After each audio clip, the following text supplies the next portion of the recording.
the municipal building and on the township website. I'd now like to ask David Penna of the American Legion Post 228 to lead us in the Pledge of Allegiance. I pledge allegiance to the flag of the United States of America and to the republic for which it stands, one nation, under God, indivisible, with liberty and justice for all. I ask that you please remain standing for a moment of silence for those who defend our freedom, both near and not so near. Thank you. Thank you. Thanks, Dave. Roll call, please. Mayor Capides? Here. Deputy Mayor Weber? Yeah. Committeewoman DuBois? Here. Committeeman Huber? I want to put a protest raising hand. Chris Committeeman, Weber, no. Present. Committeeman Kaiser? Present. Okay. Good evening, everybody. Welcome, and we're going to start the meeting with proclamations and announcements. First and foremost, the township extends its condolences to the family of Jackie Hertzlinger, who passed away on Friday, February 21st. Jackie was a 58-year first aid squad member who has served as a captain, training officer, crew chief, and trustee. And on behalf of myself and the rest of the township committee, we do extend our condolences to Jackie and her family. Professional Property Appraisers, Inc. will make a presentation on reevaluation for the seniors on Thursday, March 5th at 11 a.m. at Chisholm Community Center. And they will also present at the Township Committee meeting on Tuesday, March 10th, 7 o'clock at Town Hall. Again, this is for the revaluation of all the homes. As you've heard from meetings that we've had in the past, a full presentation will be given about the process, the procedure, who's coming to your house, what they'll be wearing, what type of identification that they will have. So it'll be clearly known what they're doing and how they're going about it as they visit each home in Springfield. And last but not least, there will be a vaping presentation at the Township Committee meeting on Tuesday, March 24th at 7 p.m. at Town Hall. Can I just say something about that? Absolutely. Can we try and get something over to the schools? I already put them in contact with Matt Clark. All right, because I want to make sure that the schools know about this. I mean, this affects the young age in middle school. I have grandkids, but I mean, middle schools seem to start. Yeah. And I want to make sure, because I don't know nothing about it. I'm glad we're out. Thank you. All right, now I would like to open the public comment portion of the meeting for agenda items only. Anyone from the public wishing to be heard to comment on agenda items only? Okay, seeing none, I'm closing that public comment portion.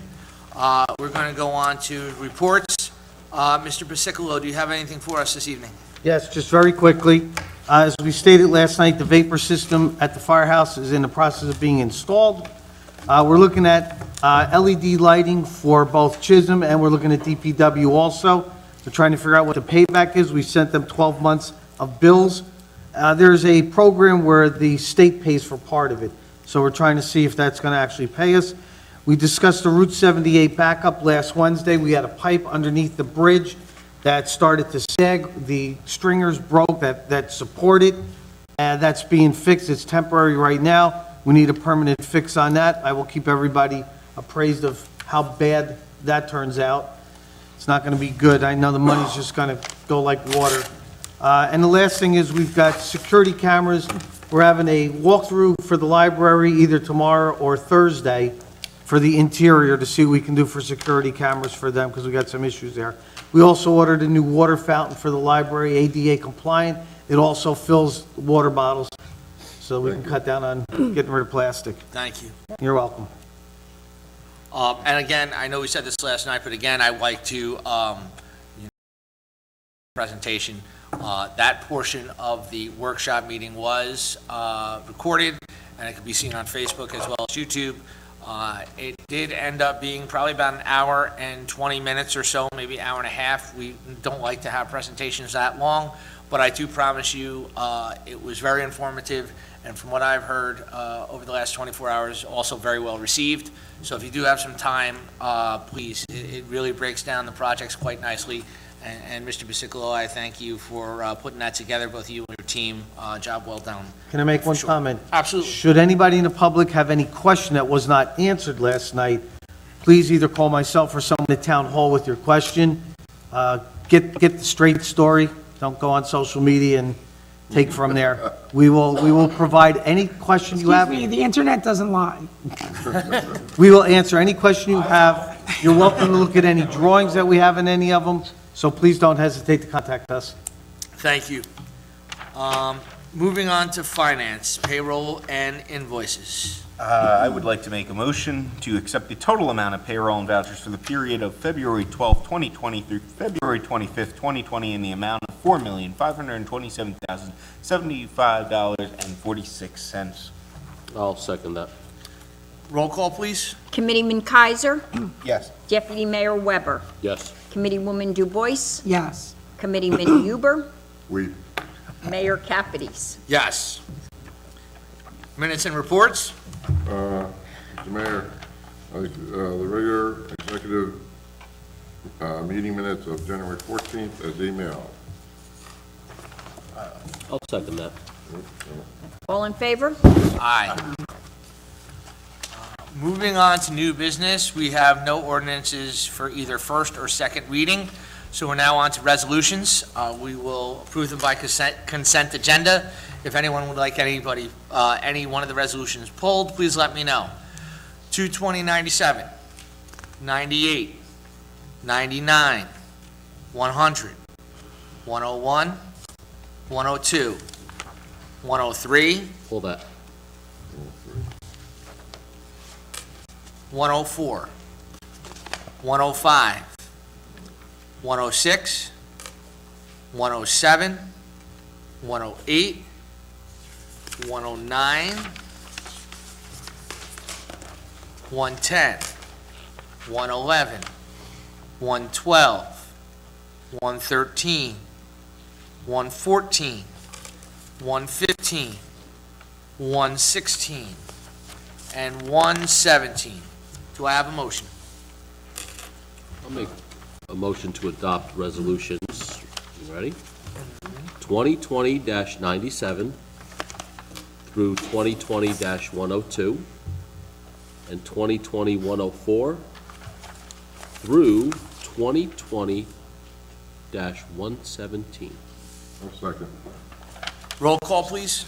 Deputy Mayor Weber, Yes. Committeeman Huber, Yes, Committeewoman Du Bois, Yes. Committeeman Kaiser, Aye. Mayor Capides. Yes.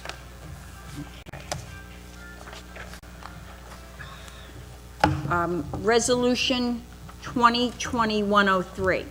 This resolution approves execution of a contract with North Jersey Friendship House for janitorial services at the Springfield Community Pool in 2020.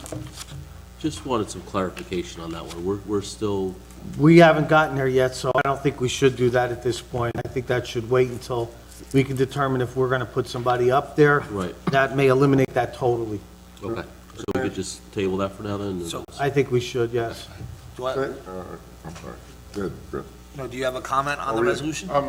Are these the people that are cleaning over there? Yes. All right, I just have a complaint because there was a woman over there and she took care of the pool last year. She did a very good job. She's been out, I don't know, even sick leave, I don't know the whole Yep. thing. But it hasn't been kept up. Now, if I'm hiring a company, I want to make sure, if I'm doing it and Chris is substituting or Eric is substituting, I want to make sure we get the same service. So, I mean, I'm glad Chris, Well, I think that's the issue we have, is that we've been talking about, is that we're looking to kind of keep this in-house at this point right now. We're investigating it to see if we are getting the best service we can, and if we're going to get better service, having somebody there in-house at all times through our township, so. yeah. Okay. So in that case, if we wish this resolution to be tabled, I need someone to make a motion to table this resolution. Yeah, I'll make a motion to table 2020-103. I second. Do I need a roll call for this? Roll call, please. Deputy Mayor Weber, Yes. Committeewoman Du Bois, Yes. Committeeman Huber, Aye. Committeeman Kaiser, Aye. Mayor Capides. Yes. Okay. Alrighty. So moving on. Uh, Discussion of action items. I'd like to approve the request from the ARC of Union County to have DPW hang banner on Mountain Avenue from March 30th to April 20th to advertise the ARC 5K Run and Fun Walk to raise money for individuals with intellectual and developmental disabilities countywide. Yes. A second. They have to go then. They gotta, They go to the county. they go, ARC goes. Doesn't the county have to approve it? Yes. Yes, we have to approve it first, and then they have to do certain paperwork with the county. Committeewoman Du Bois, Yes. Committeeman Huber, Yes. Committeeman Kaiser, Yes. Deputy Mayor Weber, Yes. Mayor Capides. Yes. Okay. Anyone have any unfinished business? As he walks in. No. No. Hearing none. Correspondence, we have the City of Linden resolution supporting the Garden Life marketing for use of digital license plates registered in the City of Linden. Westfield Planning Board, public hearing Monday, March 2nd, 7:30 PM, municipal building for the master plan.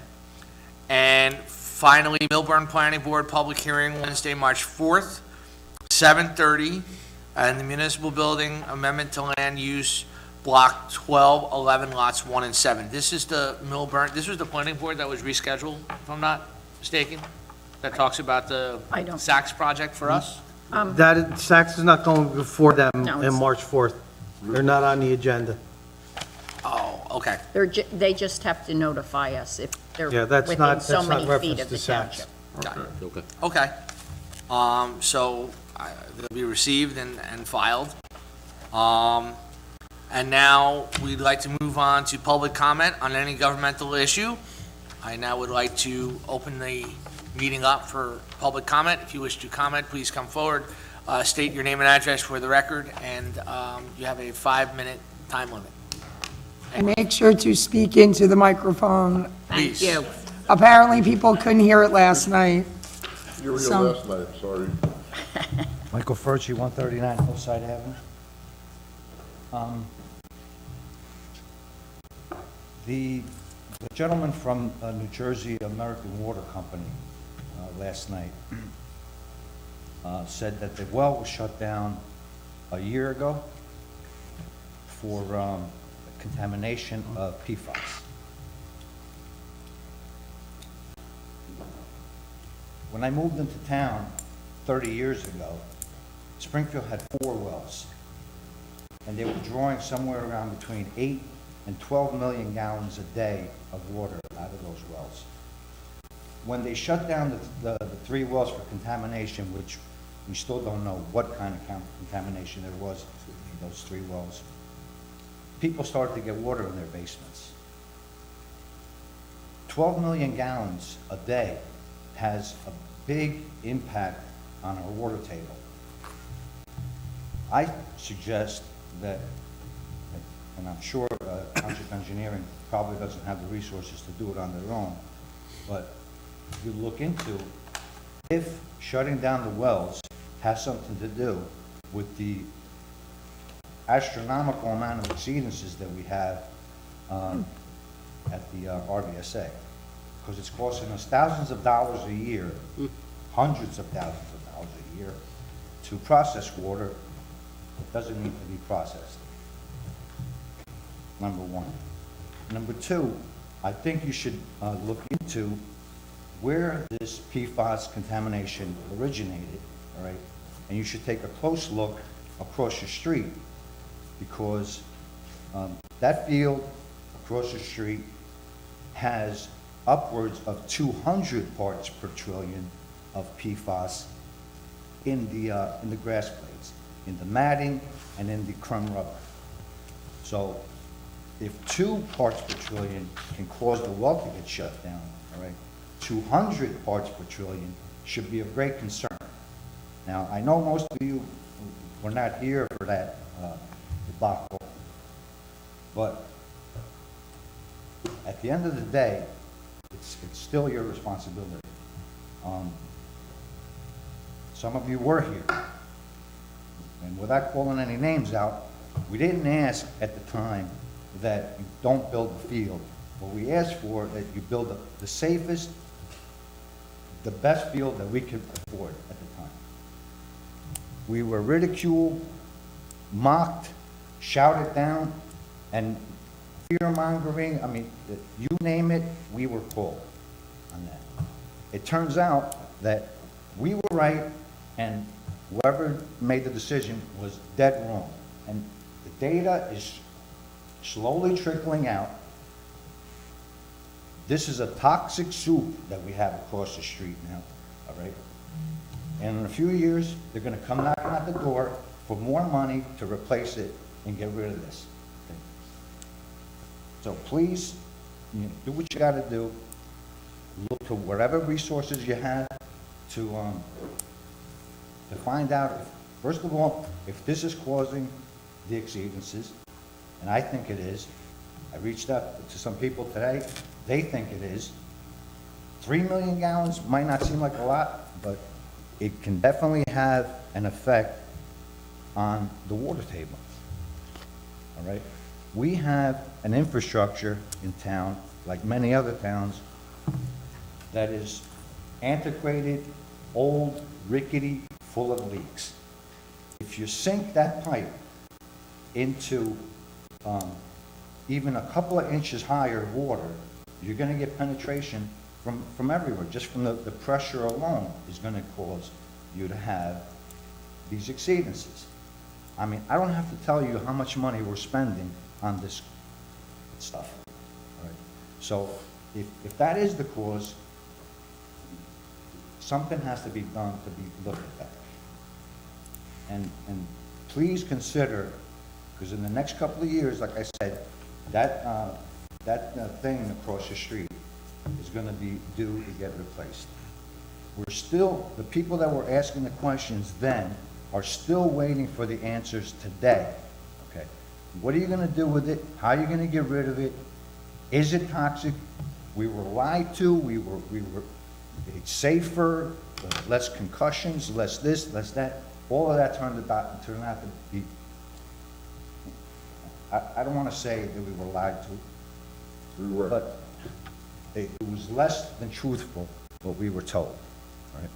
Nobody here at that time didn't want a field. My kids were playing on, at the cow pasture over there behind the school, all right, scraping their knees on those stones and whatnot. We wanted a field. Everybody wanted a field. Chris, for the amount of money that we spent there, or well, 5 fields, 5 grass fields, all right? And that's being conservative. I don't want to say 7.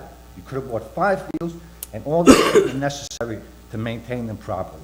We didn't do that, all right? Don't let the same mistake that happened then happen now, all right? Because it's costing us dearly. It's costing us in our pockets, and it's costing us that our kids are at risk every time they go on that thing, okay? And thank you very much. Thank you. Thank you, Mr. Fergie. Anyone else from the public wishing to be heard? Hi, come on up. Hi. Good Somebody, evening. My name is Giselle Asuncion, and I've been a resident of Springfield since 2008, and I live on 7 Colfax Road. I'm here tonight to propose adding 1 official stop along the Jitney's current route. I became a monthly paying member of the service shortly after moving to town.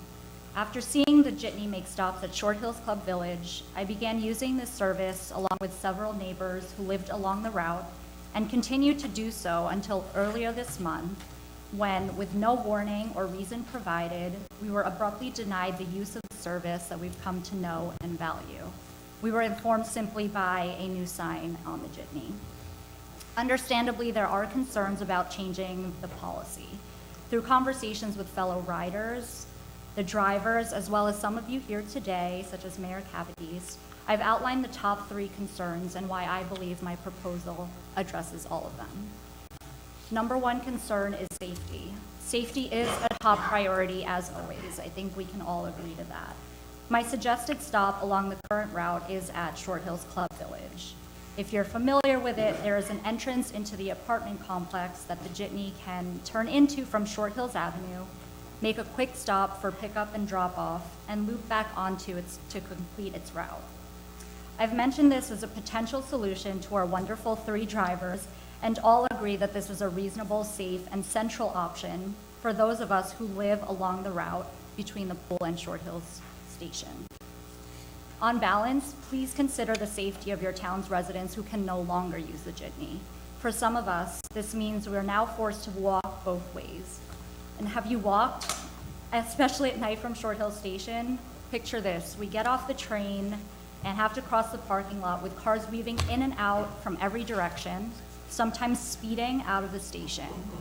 Once we turn onto Short Hills Avenue, there are uneven pavements and it's very dark, sometimes pitch black in certain areas. And there's a sidewalk on only one side of the road, full of trip hazards and overgrown hedges.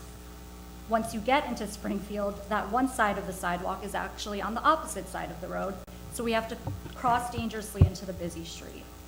For me personally, I'm 5 months pregnant, and it's constantly a risk for me to make this walk. And sadly, we can't forget that a woman who was walking in this area was killed in a hit and run just last year. The number 2 concern that I'm hearing is that the capacity of the bus and the service will be affected. Adding a stop on the current route would not cause a large influx of new riders, nor would it cause any delay for the driver or the riders. It would simply allow those of us who have been regularly using the service for years to continue to do so. Due to the frequency and timing of the shuttle loops and varying rider schedule and situations, I have taken the shuttle at different times throughout the day, and in almost 2 years, I have never seen it over or even near capacity, nor have I missed a train or been delayed because of prior stops. Approving this one stop will allow about 10 to 15 people to continue using the shuttle. Why does this number matter? It's a significant number of Springfield residents who abruptly lost this important service, and that also means 10 to 15 people in lost revenue for the service. On the other hand, it's not a large enough number that it would overwhelm or cause the bus to exceed capacity for the reasons I stated prior. And the number 3 concern is that others will complain. And while I acknowledge that there's no perfect solution that will work for everybody, my proposal is simply to add one stop on the current route. It's not for an expanded service, nor is it a major modification for anyone involved. To date, no regular riders have complained to our drivers, and based on our conversation this week, the mayor was also not aware of any complaints received prior to the change in service earlier this month. So lastly, for those of you who have taken the jitney and commuted to New York City on a regular basis, you will hopefully understand where I'm coming from. For those of you who haven't, or maybe haven't in a while, please consider this. We spend close to 3 to 4 hours commuting into New York City and back home each day. We are often faced with train delays and cancellations, crowded trains where we're forced to stand the entire time packed in like sardines, and some of us have to take additional subways, buses, or long walks in whatever the weather is that day, just before we even get to our seats at our desk. And on the way home in the evenings, it's the same or worse because it's late in the evening. I often get home maybe 7:45, 8 o'clock, if not later. We are tired. We have things to do at home like cook dinner and spend time with our families. The town's jitney service is and can continue to be the easiest part of our daily commutes. Some residents, myself included, chose to live in this part of town along the current route because it is nearby the train station. It's a valuable service to those of us who choose to live in this town, to pay taxes, to support our local businesses, and to send our kids to your schools. New York City is where we make a living, but Springfield is where we make our life. Policies can change and services can evolve if there's a better way to meet the needs of the community it's intended to serve. So I'm asking you to please consider my proposal for a reasonable and safe option that will improve the town's service for several commuter residents. At the very least, please consider approving it for a trial period. The service really sets our town apart, and I'd be grateful if I can continue to use it. I'm happy to answer any additional questions or assist with any next steps to implement the service improvement. Thank you for your time. So this is the first I'm hearing about it. So you used to use it and then it just, the scheduling changed or something? No, we were Oh. not, we were making unscheduled stops that are not allowed. So, Oh, gotcha. what ended up happening is that, and we've spoken about this, and thank you very much for coming, thank you for sharing what you have, it's a very compelling case, and I appreciate it was very thoughtful and well, and very well spoken about. But unfortunately, the jitney service is not designed for stops. It's strictly a pickup and drop off.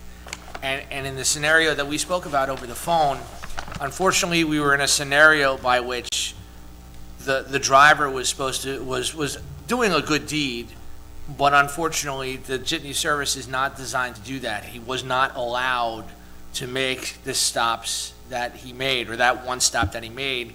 And now all of a sudden, now that we found out about it, we corrected it, and now it caused an inconvenience and an issue for you and several other riders. And we do apologize for that, but it simply was never supposed to happen to begin with. I understand. As far as your stops, designing stops for the jitney itself, there's very specific criteria that needs to be established when making a stop. And I don't want to really get into the weeds of what those criteria is, and I'm sure we can have a follow-up conversation, but there's very specific stops. And having a stop being on a private property, as you're proposing, may cause some further concerns. And then quite frankly, in terms of adding a stop, when you add a stop, we also have to navigate the other riders on the jitney that do what they were supposed to be doing for so long. We have jitney riders all over town. And if we certainly make a one stop, then we have to consider all of our riders. And it's just something that we're not prepared to do at this time because of all of those variables involved. Right, I understand that, but we also were not given an opportunity to voice our concerns as the current riders, right? Right. And yes, this service was modified slightly for some of us for many years, and to abruptly, without any opportunity to kind of contest it in a way, was a little bit disconcerting for us. And it's more than just an inconvenience for me. There are several neighbors on my street alone, as well as Club Village and the surrounding neighborhoods, that would benefit from just one additional stop. And it doesn't have to be the stop that I propose. We can speak offline as to what the criteria is and find another reasonable central solution to help those that are in walking distance, or just it doesn't make sense for them to park at the pool, to also still avail themselves of the service. Sure. And I don't think that, if a policy is longstanding, it doesn't mean that it can't be revisited, especially when there are many residents that are using the service or would like to use the service if it were slightly modified in this way. Okay. How many people were catching the jitney with you? In my area, if I had a little more time, I could really get factual numbers. Based on my conversations with the drivers, there are about 9 in Club Village, and on my street, Colfax alone, I want to say there's at least 3 or 4 regular riders and then 2 additional riders that use it if, the school bus is running late or for other personal reasons. Do you have a comment? Yeah, I just missed your name. What was your name? Giselle Asuncion. Giselle? Well, Yes. I'm one of your neighbors. I live in Short Hills Club Village, by Oh, the there way. you go. You can come knock on my door anytime you got a problem. I know a lot of people walk there, right? Many of my neighbors do, and it is a valuable service. There's some issues, though, with a bus driver picking up randomly that shouldn't have been. But it's not something that we shouldn't look up here as an alternative. I know Mayor Du Bois had an idea to try to do this before. I did say it out loud. I just said, I was like, You we did, talked and about it. I know Deputy Mayor Weber and myself made that campaign promise to look into this in certain areas of our township, and I know you're not the only one that has voiced these concerns. So as we go forward, I will certainly take your comments, which were well articulated, and do our investigation and thoughtful consideration if this is a service that we can continue to provide, if not in that area, but throughout the town. And I know it's just sometimes a budget constraint as we well, need and another finding vehicle. sure that we have the proper equipment and the drivers to do it. But please know, I think all of us up here are committed to looking into this and would love to do this because a number of other communities around us do similar things. Thank you for Thank coming. you. Thank you. Anyone else from the public wish to be heard? I like that hat. I figured, I Absolutely, assumed. absolutely. Safety Ladies. first. Do the deer Gentlemen. ever shoot back? Pardon me? Do the deer ever shoot back? Not at all. They go right in here. Mike Bartosh, 77 Tudor Court. How can I find out what revenue was generated by the party room at the pool for 2019? I'm sure we could ask, Adam has that I'm information. sure you could do a Oprah request and get that information, not a That's the problem. way to go about it? Yes. Okay. That's my first question. And then secondly, what happens to the budget with the DPW if there is no snow or plowing in the month of March and we run into warm weather like we're presently having now? That money will be put aside into a trust fund for next year. We have a pizza party. I was Hey, thinking, I don't care. yeah. Now, we try to stockpile some money so that if we get a year where we get hit, we got some additional funds available. But since you just jinxed it, we're probably gonna get a storm in April. I've skied in April, so. Softball season, we don't need snow in April. Okay, thank you very much for your time. Thank Have you. a lovely evening. Thank you. You too. Anyone else? Seeing none, I'd like to call for a motion to adjourn. No. A motion to adjourn. From you? Second. I have a second? All in favor? Aye. Adjourn. Thank you very much, everyone. Who opposes it? I do. What? I oppose it. Okay.